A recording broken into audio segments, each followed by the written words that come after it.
And I guess before we go all the way into it, let me first, when I stated that fascists were leftists, let me be precise about what I meant by that, because I think most most spectrums are useless. Political spectrums are useless for the most part. This is where the conversation actually started, because academia, for whatever reason, well, we know why, academia has this moronic, it's not a moronic view. They're actually smart in the sense that they try to revise history.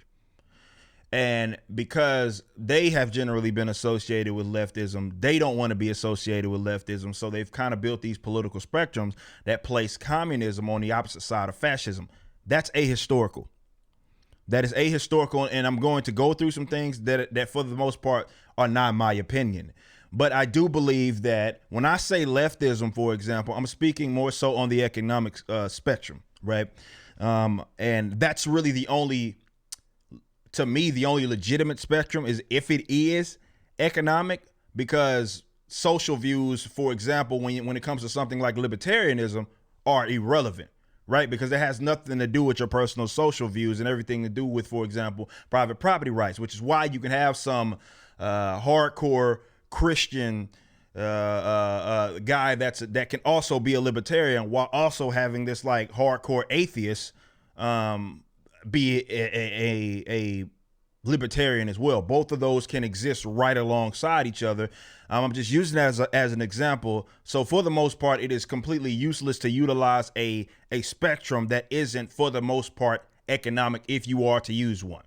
So that is where I come from when I say that they are leftists, because I put them on the same side with fascism, communism, socialism. All that remains on certainly the same side. So we're going to discuss fascism here. I'm going to take my time. Like I said, I got my notes here from my old video. Go watch that. Yes, the Nazis were socialists. And we're going to go through some of this stuff. Now, first and foremost, let's get this out the way, okay? Mussolini was a Marxist. Not my opinion. That's not up for dispute. That is not up for debate. Mussolini was a Marxist. Okay? He admitted that himself. He was a writer at the Avanti. He was, which was exclusively a socialist newspaper. And he has countless amounts of pro-Marxist, pro-socialist write-ups. Again, none of this is my opinion. This is a verifiable fact. Also, him being a member of the Italian Socialist Party. This is not an opinion, guys. I know that frustrates people to bring that up, but that's not my opinion. That is an absolute fact, okay? You can go verify it, go look it up. I understand what the academics are saying. I understand that they want to try to separate them, but what I just mentioned was not my opinion. Let's move on. Now, what really happened was, because of World War I, you started to see basically this split among these different socialist groups. It's much of like what you kind of saw with the Bolsheviks and the Mensheviks out of Russia. Though, albeit for a different reason, slightly. But in the Italian sense, some people, they began to like favor this sort of interventionalism, and they started prioritizing more national syndicalism.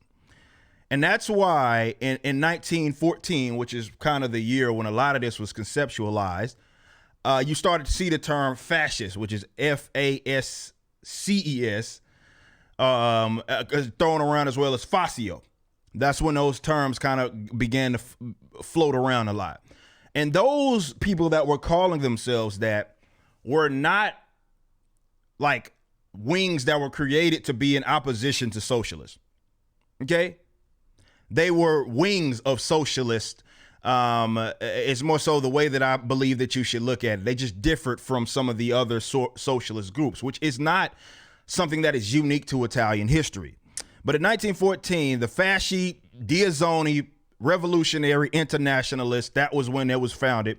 And the next year it merged with all of these other sort of fascist movements, and they became the Fascists of Revolutionary Action. And that was in 1915. So you got the latter half of 1914. This is where you also started to see Mussolini began to separate himself from the Italian Socialist Party.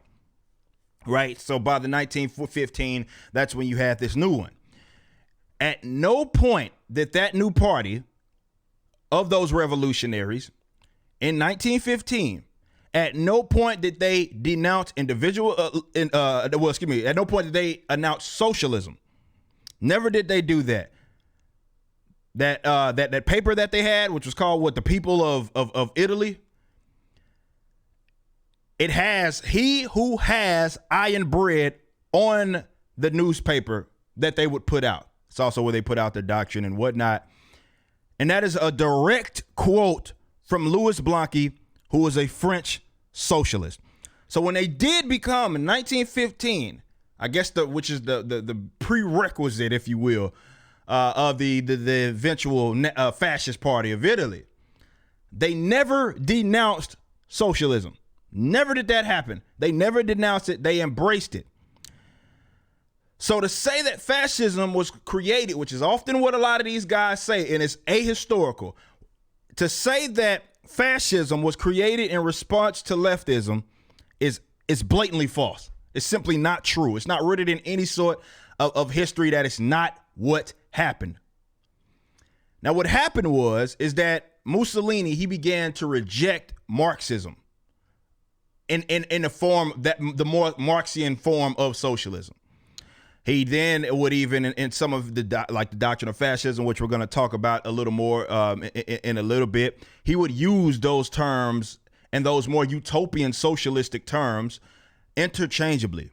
So it's basically is that he wanted to separate himself from the orthodox socialists. So fascism, it was a concept that it attempted really to answer, look at it like this. It attempted to answer the questions that Marxism didn't address.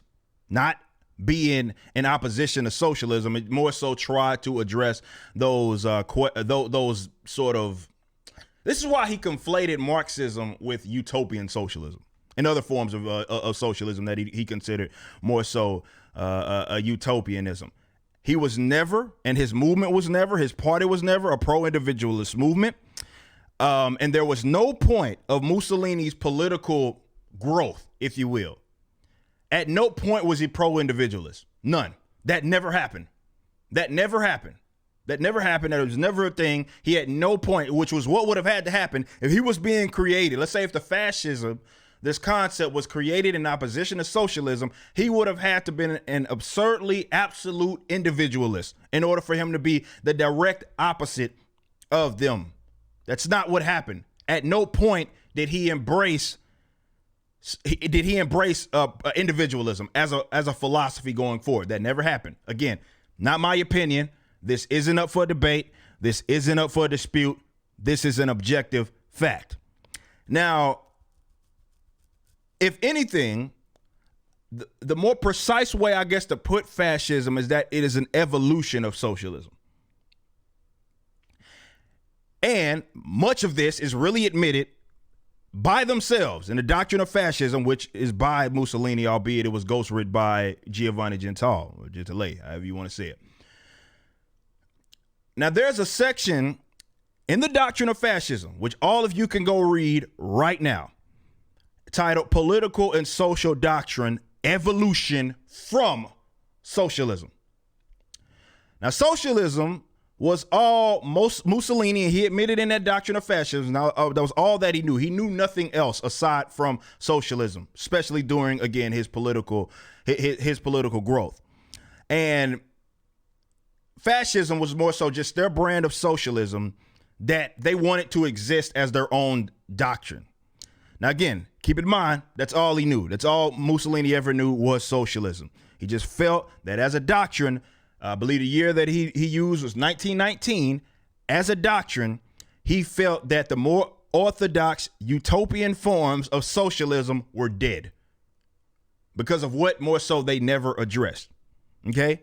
So, with that being said, if you read the doctrine of socialism, there's a section where, yes, they do say that they rejected Marxism, but they never rejected it or rejected Marxism because of the socialistic aspects of Marxism. They just more so felt that it was a doctrine that was based on historic materialism, right? And which more so that and Marxism, that's defined by this perpetual class sort of warfare and class struggle. The idea was that this isn't even a thing. It's not even an issue to worry about with fascism in the first place, because fascism denies the concept of happiness or comfort being tied to those material things. And that's why it's so hilarious that technically both philosophies, fascism and more so Marxism, they believe in these merging of all the classes. It also is further proven that fascism doesn't reject any socialism. And I'm going to read this quote directly in the doctrine of fascism. It states, and I quote, "But when brought within the orbit of the state, fascism recognizes the real needs which gave rise to socialism and trade unionism, giving them due weight in the guild or corporative system in which divergent interests are coordinated and harmonized in the unity of the state." So in other words, hilariously enough, they conflated the more Marxian form of socialism and that socialistic viewpoint with the end game that could be, or what rather was, a utopian end game, unachievable. And that's because it did not guarantee unity under the state, because it overemphasized the class struggle. Okay? So to recap before we move on, fascism, look at that more as an evolution of socialism. It was not a pro-individualist movement. They never pretended that it was. They never advocated that it was. Mussolini never was an individualist. He never became, when he rejected Marxism, he never became pro-individualist. No, it's just that, especially with the First World War, what he did was see that there are problems here. There are fundamental problems here that Marxism didn't answer, because it was hyper-emphasizing things such as class struggle, because it was going off of what they feel was this outdated concept of materialism. Fascism, they felt, evolved from that. So it's not even an issue. So again, both of them calling each other utopia, it would be hilarious. Now, nonetheless, this is going to bring me to my next point, which proves that putting fascism on the opposite side of socialism is completely ahistorical. By the way, if you're hanging out, please thumbs this video up. But most socialists, they'll agree, right, that socialism is associated with pro-collectivism, right? I think we can all agree that socialists, no matter what kind of socialist they say, they're not associated with pro-individualism. They are associated with pro-collectivism. It is a pro-collectivist philosophy. They see that the hyper-individualism is a problem. I feel like we can all agree with that. No matter where we're at, no matter where you're at on the political spectrum, socialists can at very minimum agree about that. They are pro-collectivist and their adversaries are pro-hyper-individualism, right? So, again, this is why it's ahistorical for them to say that socialism is on the opposite side of or communism, communism, which in a lot of cases they will use interchangeably, but they're on the other side of fascism. That doesn't make any sense. Most socialists, like I said, they agree with that, which would mean that the opposite of them, hyper-individualism. Keep that in mind, because everything I'm going to say is going to bring that point home. So, starting right now, I'm going to quote things that are directly in the doctrine of fascism, right? So this isn't a, let's say, historian, academic Marxist historian trying to figure out what makes them different. This is directly from the fascists. Directly from the fascists. All of what I'm about to say. This is first quote. Fascism is therefore opposed to all individualistic abstractions based on the 19th century materialism. Anti-individualistic, the fascist conception of life stresses the importance of the state and accepts the individual only insofar as his interests coincide with those of the state.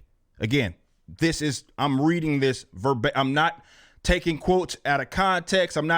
This isn't someone else's assessment of fascism. This is coming directly from the doctrine of fascism, okay? Liberalism, classically, denied the state in the name of the individual. That's why they had such a problem with it. Another quote, if the 19th century was the century of individual, liberalism implies individualism, we are free to believe that this is the collective century and therefore the century of the state. Right out of the doctrine. I got one more quote for you. If liberalism spells individualism, fascism spells government. In other words, guys, you're flat out lying if you claim that fascism was created out of opposition to socialism. It was explicitly, much like Marxism, much like other forms of socialism, often it's defined by its beef with pro-individualist and classical liberalism. The fascists themselves, again, this is themselves. They admit that. This isn't my opinion. We can't sit up here and dispute this, guys. If you cannot concede this point, you are it's completely ahistorical. Their view of life was anti-individualism. They rejected individualism, and that was the first damn point of the indoctrination. Oh, excuse me, I said indoctrination, which I guess you can say that. But the doctrine of fascism, the first damn point, the first thing they address is being anti-individualist. And I'm not even, they use the term anti-individualistic in the actual doctrine themselves.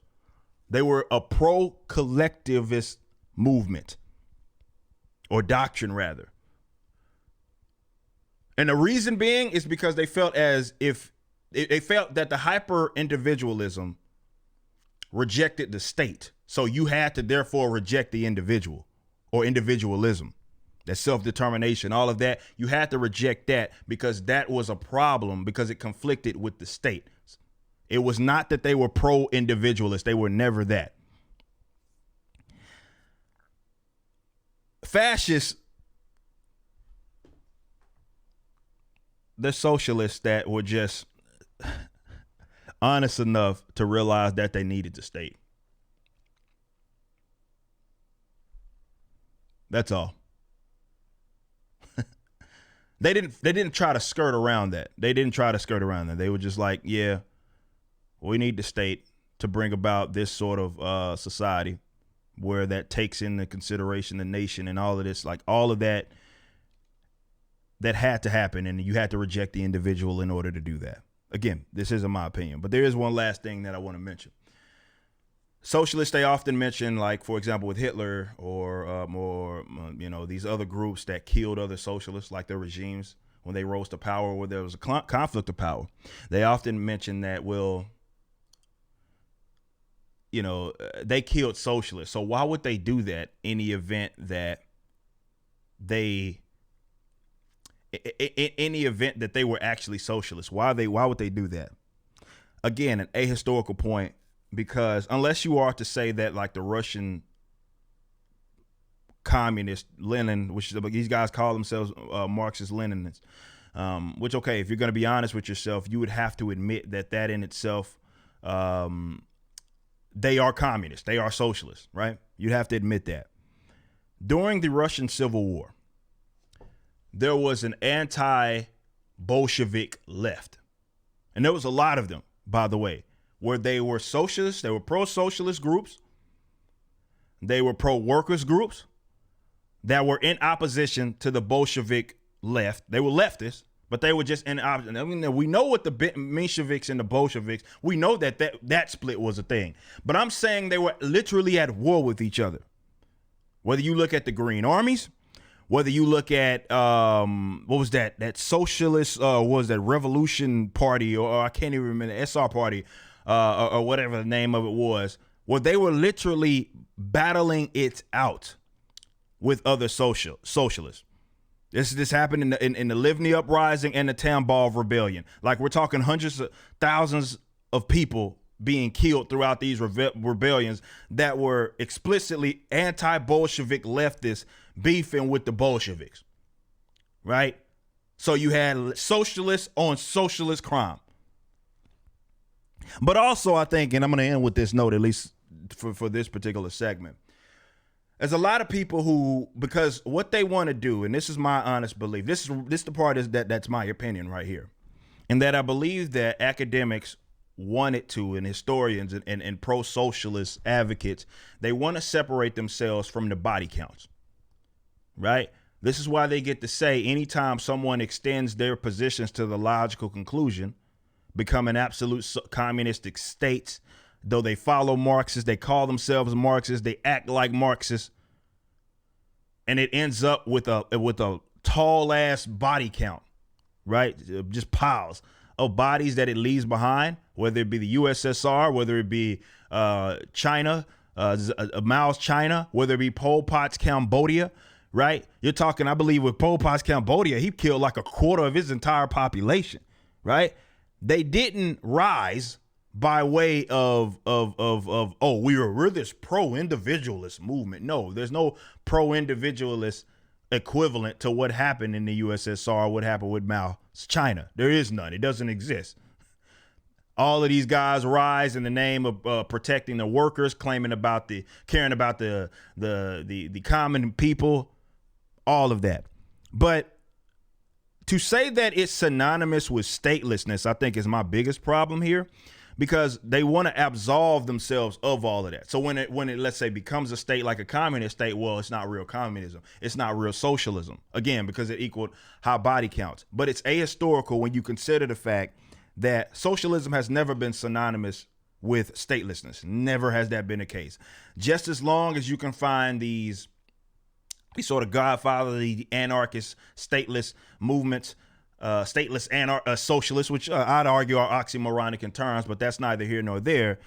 They dating just as far back are admitted state socialists. You have like Louis Blanc, which I talked about in my Nazis Were Socialist video. Louis Blanc predates. He's older than Karl Marx. Okay. There's also, you had like Ferdinand Lassalle of Germany, right, who was a state socialist around the same age as I think he was a little bit younger than I think he was a little bit younger than Karl Marx. But the numerous amount of French state socialists, like, you cannot sit up here and say that socialism equals statelessness. Again, that's ahistorical, but also even among the guys that call themselves more stateless socialists, right, anarchist forms of socialists, they beefed with each other. Proudhon and Marx were not, they were very, very critical of each other, right? And vice versa, of course. So one was critical of the other. They wrote entire books and essays and letters to each other, being critical of each other. And Benjamin Tucker, who was out of America, right? Benjamin Tucker, for example, he called Karl Marx the godfather of state socialism. So they didn't act like, well, we're in opposition. They were in opposition to each other. They didn't like each other. Therefore, they're not socialists. That doesn't even make sense, and it doesn't even pass the smell text. The fact of the matter is this, and going back to my original point, fascism, and this is what cannot be disputed, fascism was never, ever, ever a pro-individualist movement. Never was that the case. They never pretended to be. They never acted. Why is it that your godfathers are extensions of like the Socialist Party in Italy? And why are they virtually all former Marxists? Why? Why do you think that's the case? So I get it. You don't want to be associated with that, especially when you talk about the fascism under Hitler. Now go watch that video. Nazis were socialists. I'm not going to go into detail about all of that, though I'm sure someone in the comment who is not going to like this video will sit up and say, well, they use the term privatization, so they privatized everything, so it's not a socialist movement. And they'll like link some PDF of some Marxist socialist academic, right, who dishonestly defines privatization, even though you cannot sit up here and admit that it was privatization by any means. It was German model socialism, yes, but it was never privatization in the classical liberal sense. Hitler never pretended that. Hitler was also very anti-individualistic. But when you look at like the Reich food estate and how much, where you basically what happened with, much like with Italy, fascist Italy, but what happened with Hitler is the Nazi Party virtually, they did nationalize entire industries. I don't know where people got this idea where they didn't do that. They did absolutely nationalize entire industries. But if the state is to decide who can sell, what you have to sell, what price you can sell it by, when you look at the what was that? I can't remember the name of that act, that farm. What was it, William? What was that guy's damn name? But it was a farm act essentially out of that, the hereditary farm law, I think was the name of it, if I could remember, where they basically set the rules as to who could own the farms, what you had to do when tilling to said farms, and if you didn't even make above a certain line, if you weren't bringing it in, they completely abolished you. And if you made above, when this happened really across all the industries, if you made above a certain capitalization mark, then they took you over. They completely took you over, nationalized. So that's why we say that there's a difference, yes, between German model socialism and Russian model socialism, but it's still socialism nonetheless. It's not absolute privatization or individualism, lack of regulation, or the state isn't determining what you can like that was not a thing. Just like Italy, fascist Italy, German model socialism is socialism nonetheless. They just didn't pretend to be utopians. That's all. So what they don't like, and this is what I believe, opinion again, they don't like the fact that it's extended to their logical conclusion. That's all fascism is. It's when they embrace the state, that's what you get. That's it. So, with that being said, it is not my opinion. You can go look it up. You can verify every single talking point that I mentioned, particularly with the history of Mussolini. It's not my opinion.